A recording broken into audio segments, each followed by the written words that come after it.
السلام عليكم ورحمة الله تعالى وبركاته داود يشهد قيمها يقايا لو دلهانتي بميل كستو أتشوكتان halkani waa xarunta guud ee telefishinka caalamiga ee Saabu kulay magaalada Hargeysa daawad yeel waxa la soo gaadhay amintaan idin soo gudbin jirnay wixii dalka dibadda naga soo gaadhay warkana waxa uu diyaar u dila socodsiin doona hadii Allah uu duleedmo anigoo Cabdiraxmaan Abdullaahi Maxamed fantastiga qodobada daawad yeel wararkan idin hayna kuwa ugu doorka roona waxa kamid ah ugu yaraan 3 qof ayaa ku dhintay tiraynta ka badanna way ku dhaawacmeen qarax ismiidaamin oo maanta la beegsaday saldhigga booliiska ee degmada Waabari magaalada Muqdisho caasimadda dalka Soomaaliya xisbiga mucaaradka ee wadanina waxa uu soo dhaweeyay wada hadaladii magaalada Hargeysa ugu soo gabagabay Somaliland iyo maamulka Khaatumo iyagoona eedeymo culus u jeediyay gudidii Somaliland u mataleysay wada hadaladaasi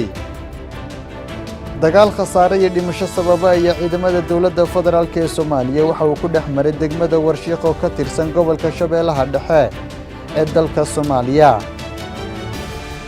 safiirka dalka Djibouti u fadhiya Somaliland ayaa jaaliyada dalkaasi ku dhaqan guud ahaan dalka waxa uu ugu baaqay inay si weyn uga qayb qaataan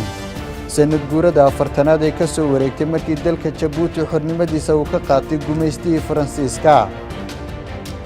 laba talo loo sameeyay mujaahidiinta Hagarwaafi iyo Xamuud oo ka tirsan saraakiishii ugu sareeyay ururka dhaqdhaqaaqa Soomaaliyeed ee SNM ayaa waxa laga hirgeliyay deegaanada u barqadlay iyo Dhubato oo ka tirsan gobolka Maroodijeex daawadal kuwaas waxaan qaar ka mid ah qodobada wararkeena ugu door koron haatan ku soo dhawaada qodobadaas iyo qodobo kale oo faahfaahsan